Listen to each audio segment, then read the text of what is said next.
Bueno, la idea es ver edificios, curiosidades, conocer historias, donde las hubiere. No vamos a poder ver todos los edificios por una cuestión de tiempo, a ver si paramos en cada edificio. Y además, en Buenos Aires la catalogización de edificios antiguos está muy complicada. En algunos hay información, en otras no, quiénes son los arquitectos, etcétera. Así que ahí vamos a ver algunos edificios donde podamos verlos, fotografiarlos, pero mucha historia no va a poder haber porque de hecho no la hay. La idea es ver los distintos estilos que fueron haciéndose a lo largo de Buenos Aires, y en este caso particular vamos a ver sobre Maipú y Esmeralda, que son dos calles céntricas, y la idea es ver qué estilos se impregnaron sobre esa zona y a qué hechos históricos o situaciones históricas del país corresponden esos estilos. Muchos de los lugares que vamos a ver en este recorrido corresponden a una etapa de Buenos Aires de fines del siglo XX, fines del siglo XIX y principios del XX. Esto corresponde más o menos a la generación del 80, que es conocida entre la historia de Argentina, por un afloramiento económico muy importante que tuvo Argentina en esa época de la generación del 80, y estamos hablando principio del 20. Argentina llegó a ubicarse séptimo en la economía mundial. No sé qué pasó de ahí hasta acá, pero en esa época era la séptima economía del mundo. Lo que lo ha hecho como una fuerza económica en el mundo fue el modelo agroexportador, un modelo basado en las cosechas, en los campos y en la exportación, en venderlo en el comercio exterior. Fue fructífero a tal punto que los grandes estancieros de aquella época empezaban a experimentar una fortuna mucho más grande de la que de hecho tenían antes, pero ya se había multiplicado. Esta generación del 80 a su vez tenía una impregnación fuertemente ideales liberales y europeizantes. ¿Esto qué significa? Había una cierta manera de ver que lo europeo, entre comillas, era lo bueno, y lo colonial español no representaba lo que ellos decían el progreso. Entonces lo veían como algo no tan bueno. Por eso muchas construcciones que vamos a ver ahora, que responden a un movimiento Beaux-Arts de Francia, academicista, son construcciones, no en este caso en particular, pero sí más céntricas, construcciones que se hacían sobre lo que ya estaba construido, que era lo colonial, para decirlo de una manera. O sea, tiraban abajo y construían sus propios estilos. En esa época no respondía tanto a un mercado inmobiliario, sino, como les digo, algo más ideológico, ¿no? Tratar de sacarse lo colonial de encima y incorporar un estilo más europeo. Uno de los famosos lugares que cayó por esa ideología es la Recoba Vieja, que estaba en Plaza de Mayo, que era una arquitectura típicamente colonial.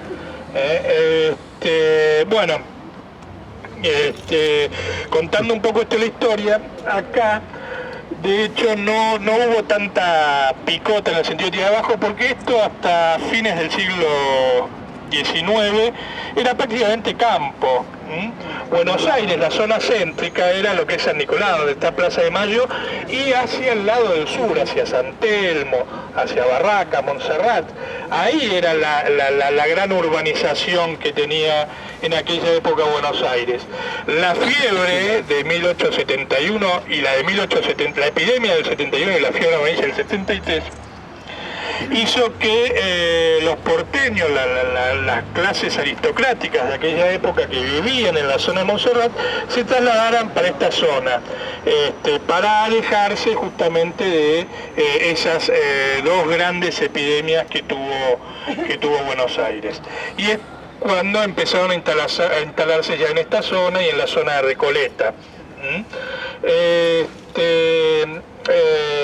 Y es así como empezaron, en coincidencia con la generación del 80 y estas ideologías liberales, empezaron a incorporarse estilos más europeos por esta zona.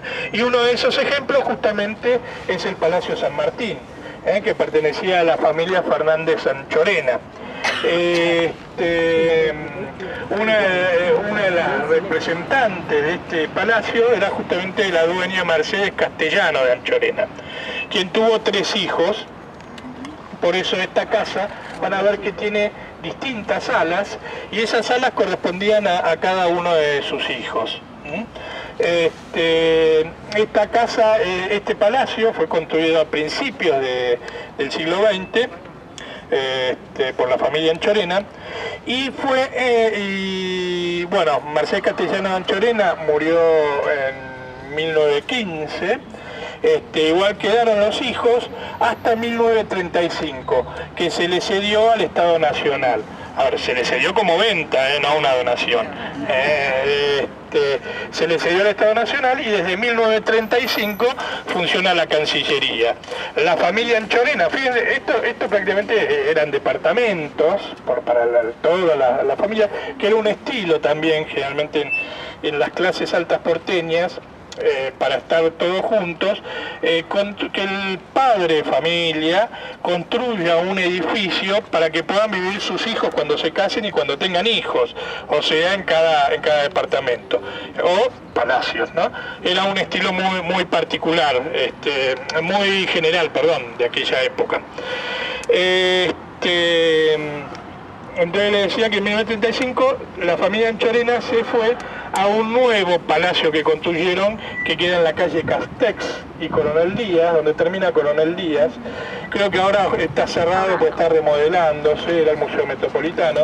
Y hasta la década del 60, hablo de 1960, y ya cerca del 70 vivió toda la familia Anchorena ahí.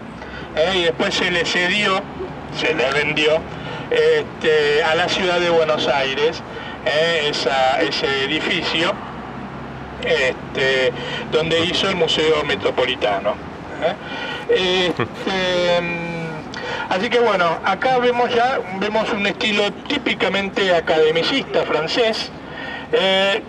Generalmente otra de las características que tiene Buenos Aires es que no son respetuosos rigurosamente del estilo, por eso son estilos más eclécticos, donde se puede volcar un estilo academicista, pero después se vuelca un estilo propio, particular, o inclusive hasta se ha encontrado mezclas de estilo Art Nouveau con Art Deco, o inclusive estilos academicistas con italianizante. O sea, Buenos Aires tiene una gran cantidad de edificios eclécticos. Eclécticos es mezclas de lo que el propietario o el dueño quiere hacer, porque los arquitectos pueden construir, pero al final la última palabra la tiene el propietario. Otra cosa importante para tener en cuenta en este recorrido es lo que nosotros le decimos, y yo lo hablé muchas veces cada vez que hacemos una exploración, lo que es casa de rentas. Como les decía, en la generación del 80, fines del 19, principios del 20 y hasta la generación del 30, hubo por parte de los estancieros una gran cantidad de fortuna que hacían por este modelo agroexportador. Esa fortuna que ellos tenían, querían reinvertirla en algo, no querían solo dejarla. Entonces invertían en lo que se llamaba casa de rentas, que es un edificio con casas de alquiler. Ahora, ¿por qué casa de renta? Porque la casa pertenecía a un solo propietario, pero eso es por la ley misma. No existía hasta 1948 la ley de propiedad horizontal. Luego en 1948 salió la ley 13.512, que establece ya así la propiedad horizontal. Como no había propiedad horizontal, los edificios no se podían dividir, sino que pertenecía a 1, 2, 3 más propietarios, no importa la cantidad de propietarios. La cosa es que no se podía dividir el piso 1 para 1, el piso 2, sino que todo el edificio era de él o los propietarios. Entonces, ¿qué hacían? con esa fortuna que tenían y que querían, digamos, invertirla, construían casas de rentas para después alquilarlas, ya sea familias u oficinas, porque las casas de renta tanto se hacían en esta zona como en la zona de Avenida de Mayo, por ejemplo, que ahí se alquilaba más para oficinas. Había algunas para vivienda, pero era más para oficinas. Pues este sector se usaba más para oficinas. Por eso vamos a encontrar a lo largo del recorrido estas casas de rentas. Pero bueno, acá tenemos uno de los palacios de Beaux-Arts más representativos en esta zona. Van a haber dos grandes palacios, este y después el palacio más grande que hay en Buenos Aires, que después lo vamos a ver, que es el Palacio Paz. Como les decía, esta es una de las casas de la familia Anchorena. Tenían también unos vecinos enfrente, bueno, tenemos Cancillería, y acá el palacio era la familia Anchorena, y acá vivía la familia Pereira Iraola. Vivía justo Leonardo Pereira con su mujer Iraola. Bueno, tiraron abajo hasta los años 60 estuvo la quinta, se llamaba la Quinta del Retiro, donde la empezó a habitar en 1890 Leonardo Pereira. Y lo que mantuvieron es el plátano que vemos allá, que hay un muro. Sí. Bueno, ese muro corresponde al muro perimetral de la quinta, o sea, es lo único que quedó original de lo que era esa quinta de la familia Pereiraola. Y ese árbol fue plantado en 1894, porque era costumbre que se plantara un árbol en el nacimiento de la primera nieta. Así que Leonardo Pereira, en 1894 plantó ese plátano en honor a su nieta, al nacimiento de su primera nieta. Si bien acá se inició la familia Pereiraola, los Pereiraola también estuvieron mucho tiempo en lo que es en la zona de Barracas, donde está la Plaza Leonardo Pereira. Y está la iglesia del Sagrado Corazón, que ahí está la cripta justamente de la familia de Pereira y Iraola. Pero bueno, ahí estaba, hacía vecindad, justamente con los Anchorena, la familia Pereira Iraola. Lo que tenemos enfrente, que es ya un primer edificio de rentas, que lo mandó a construir en 1929 Emilio Sainz. Emilio Sainz era un empresario muy conocido. Quizás si les digo quién es Emilio Sainz no sepan, pero si les digo qué empresa tenía y qué producto hacía, ahí sabe. Era Chocolates Águila, Sainz Hermanos. Bueno, ellos tenían mucha fortuna y también querían invertirlo, y entonces hacían también estas casas de renta. La más famosa de los hermanos Sainz, casa de renta que hizo, es la Casa Sainz, que está en Once, que son dos torres, que se levanta en Perón, en la calle Perón. Esta es una de rentas más, si bien la de Once también es de estilo academicista, esta por la zona en que estaba era más cara, digamos, ¿no? 1929, que lo mandó a construir Emilio Sam, y lo construyó el arquitecto Malbrán. Y acá sí se puede ver un estilo Beaux-Arts muy característico. Obviamente ahora es un edificio de propiedad horizontal, pero bueno, este edificio pertenecía a Emilio Sainz y alquilaba los pisos para las familias. Estamos en el pasaje Sargento Cabral. Una de las curiosidades del Sargento Cabral, todos conocen curiosidades del Sargento Cabral, es que cuando Sargento Cabral fue a salvarlo a San Martín y murió en la batalla de San Lorenzo, salvando a San Martín, era un cabo, era un soldado. San Martín lo nombra post-mortem sargento, por la valentía de este hecho de salvarle la vida, poniendo su cuerpo para salvar la vida de su general. Bueno, este es entre el pasaje Sargento Cabral. Vamos a ver, seguimos viendo los estilos. Este edificio fue construido por uno de los arquitectos que es representativo del Beaux-Arts, que es Jorge Bunge. Jorge Bunge es un arquitecto muy famoso de aquella época, no solo de fines del siglo XIX, sino hasta mediados del siglo XX.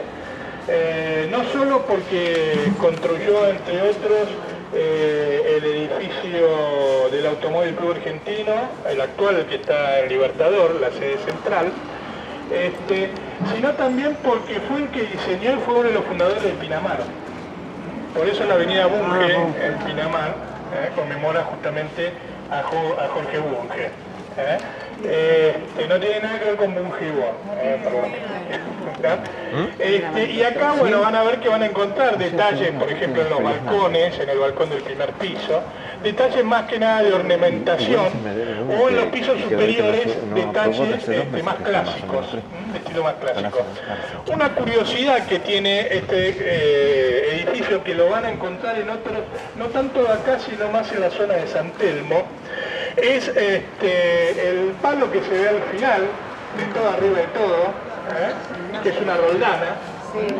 Esas roldanas generalmente demuestran la época del edificio, porque esas roldanas son puestas en la época en que no había ascensor, porque con esas se subían los muebles. Se llevaba una soga. Entonces estos edificios, cuando ven un edificio con esa roldana, generalmente son anteriores a 1920, que si bien había ascensores anteriores a 1920, no había ascensores resistentes a un peso importante, eran ascensores más chicos. Después de 1920 ya empezaron a venir los ascensores más de montacargas. Por eso cuando vean algún edificio con esas roldanas, son de fines del siglo XIX, principios del XX. Vivió muchos años René Goscinny. Digo que René Goscinny quizás no suena mucho. René Goscinny fue el creador de Asterix. Y Lucky Luke. Vivió mucho tiempo acá, de hecho en su adolescencia, porque René Goscinny nació en 1926 y empezó a vivir en 1928 acá. Y estuvo viviendo acá hasta 1945. Él era francés, nació en París, su padre era francés, pero vino a trabajar a una empresa, que ahora no recuerdo el nombre, estaba en Francia, lo mandaron acá y estuvo viviendo muchos años acá. Toda la adolescencia de Goscinny la pasó acá, pues si hablamos de 1926 al 45, prácticamente la adolescencia la pasó acá. Él estudió en el liceo francés, el actual liceo francés, donde estudia la hija del presidente. No era esa la sede de la que está ahora, sino que la sede quedaba más en una zona más céntrica. Y se recibió justamente, el padre se fue antes a París, pero él quiso terminar el colegio acá, y se recibió acá y se fue a vivir a París. Dejó muchos amigos acá, él venía mucho tiempo acá, y acá es donde, bueno, él vivía, y otra de las curiosidades, es una curiosidad más simpática, y que viene al caso justamente en esta época, es que Asterix, fíjense que el pantalón tiene rayas celestes y blancas, eso se dice por la Argentina. Después los amigos que vivían acá, y al final lo terminó reconociendo él poco antes de morir, no era por la Argentina, sino porque era hincha fanático de Racing. Los academicistas también, y fue construido por un representante del academicismo que es Jules Dormal, o Julio Dormal, que era un arquitecto belga, que vivió en Buenos Aires. Otra de las curiosidades es que hay muchos arquitectos que no pisaron nunca Buenos Aires, hicieron los planos y después, esto si no después lo voy a contar en el Palacio Paz, venían con los planos la familia, pero eso después lo vamos a contar. Construyó el arquitecto belga Jules Dormal, representante del academicismo, y construyó entre otros el Congreso Nacional, el Teatro Colón, el Palacio Pereda, que hoy es la Embajada de Brasil. Así que fíjense cómo hay mucho estilo clásico y academicista en sus construcciones. Así que bueno, vamos a encontrar mucho de estos edificios, por ejemplo el de la esquina también, de ese estilo, porque bueno, son representantes de un movimiento que se desarrolló mucho en esta zona. Ustedes van a ver en San Telmo, por ejemplo, que hay poco de ese estilo y además estilo italianizante, de la época de los inmigrantes. Por eso fíjense cómo en distintas zonas van a encontrar, y en la zona de Recoleta, Avenida Alvear, van a encontrar más de petit hotel, u hotel particulier, como se le dice. Son distintos movimientos que se dieron en Buenos Aires a lo largo a lo largo de la historia. Este es el palacio más grande de Buenos Aires. Tiene 12.000 metros cuadrados. Fue construido por José Cepaz, el dueño del diario La Prensa, a fines del siglo XX. Él hizo dos grandes construcciones, que fue su palacio, donde irónicamente nunca vivió, nunca llegó a vivir, y el edificio La Prensa, que está en la Avenida de Mayo 500, que hoy es la Casa de la Cultura. Ese edificio albergaba las oficinas del diario de La Prensa. En aquella época, estamos hablando de entre mediados y fines del siglo XX, del XIX, porque el edificio de La Prensa es de 1890, La Prensa era el diario más importante del país, para ponerlo a hacer una comparación actual, era el diario Clarín en aquella época. O sea, José Cepaz era un hombre de mucha fortuna, mucho poder. De hecho, él vivía más afuera que en Argentina, de hecho murió en Mónaco. Y él quería construir una casa donde estuviera toda su familia y su futura familia. Por eso mandó construir este edificio, que fue construido en 1912 por los arquitectos Gainza y Agote. Gainza, además, es el arquitecto que construían esto y construyeron también el edificio de La Prensa. Era yerno de José Cepaz, se casó con su hija, donde ahí empieza la familia Gainza Paz, que hubo un político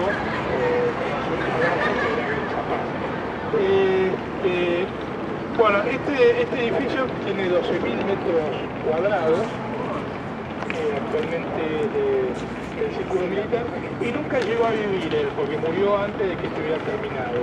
En 1912 se terminó gran parte, no todo el estudio, no gran parte, una primera etapa, donde llegó a vivir la viuda con sus hijos. Esta viuda tuvo una relación y se casó con Aarón Anchorena, que era su vecino. Aarón Anchorena, hay una historia particular también de Aarón Anchorena. Aarón Anchorena fue el primero en hacer un vuelo hacia Uruguay, cruzar el Río de la Plata junto con Jorge Newbery. Fue el primero en volar en globo. La madre, Mercedes Castellano Anchorena, le dijo que las tierras donde aterrice en Uruguay se las va a comprar para que se haga una estancia. Y efectivamente se las compró y se hizo una estancia, y es la estancia Anchorena en Uruguay, que es la residencia presidencial, la estancia presidencial de Uruguay. Hoy está abierta al público, la verdad que si van para Colonia, porque es cerca de Colonia, y hay micros que salen allá, hacen visita guiada, que es recomendable. Debe estar a 60-70 kilómetros de Colonia, está lejos de Montevideo, pero sí de cerca de Colonia. Les contaba la historia de Aarón Anchorena porque Aarón Anchorena llegó a casarse con la viuda de Paz, y Aarón Anchorena, como eran los Anchorena, y lo estamos viendo enfrente, hacían construcciones fastuosas, muy grandes, que a veces se metían en las construcciones y terminaban endeudados porque era mucho más caro de lo que podían pagar. Entonces, cuando se casó, le pidió a su mujer que la ayude con el pago de la deuda, y que después, cuando termine, cuando tenga la plata, se la va a devolver, y si no está ella, se la va a devolver a los hijos. La cuestión es que ella murió antes que Aarón Anchorena y nunca se la volvió. Pero igual los hijos tenían para poder vivir. Aarón Anchorena murió después, estando la Mercedes Castellano Anchorena viva, y en honor a su hijo mandó construir la iglesia que está en Villa Devoto, al lado del seminario, que es la iglesia San Antonio de Villa Devoto, Concepción, la Inmaculada Concepción, está en la calle Cuba, creo, al lado del seminario. Ella la mandó a construir en honor a su hijo. Bueno, este es el palacio que hoy es el Círculo Militar. Hay dos leyendas nuevas que se las pueden contar. En el Palacio Paz hacen visitas guiadas y una de las leyendas que cuentan, son dos leyendas que cuentan que son de fantasmas. Una que cuenta es que esto le pasó a una guiadora hace unos pocos años, que estuvo en el salón donde están los retratos de los presidentes del Círculo Militar y se encontró con un general con ropa antigua, de esos generales antiguos, y bueno, le pregunta quién es, estaba leyendo un libro, le pregunta quién es, si se perdió o algo, no le responde, entonces le pregunta quién es y le señala un cuadro. Cuando mira el cuadro no llega a verlo bien porque estaba oscuro y se da vuelta y ya desapareció. Entonces va a verlo al portero del edificio y cuando le dice al portero, hubo un general con una ropa de generales muy antiguo, muy raro, no sé si era un disfraz o qué, le dice que no hubo nadie acá, que está todo vacío, que está todo cerrado. Entonces van arriba a ver si estaba y no estaba, y cuando ve el cuadro era del general que había visto, y era el general Levalle. El general Levalle fue uno de los fundadores del Círculo Militar y el primer presidente. Nunca vivió acá porque esto es posterior a la creación del Círculo Militar, pero sí estaba su cuadro porque están los cuadros de todos los presidentes. El general de Valle fue ministro de guerra, de Roca, fue uno de los generales que estuvo en la campaña del desierto, participó en la guerra del Paraguay. Pero bueno, esa cuenta la leyenda. Y otra leyenda cuenta que en el patio, y ahora digo patio porque antes eran jardines, y ahora no van a ser jardines porque lamentablemente están construyendo, van a ver que están construyendo un edificio de oficinas.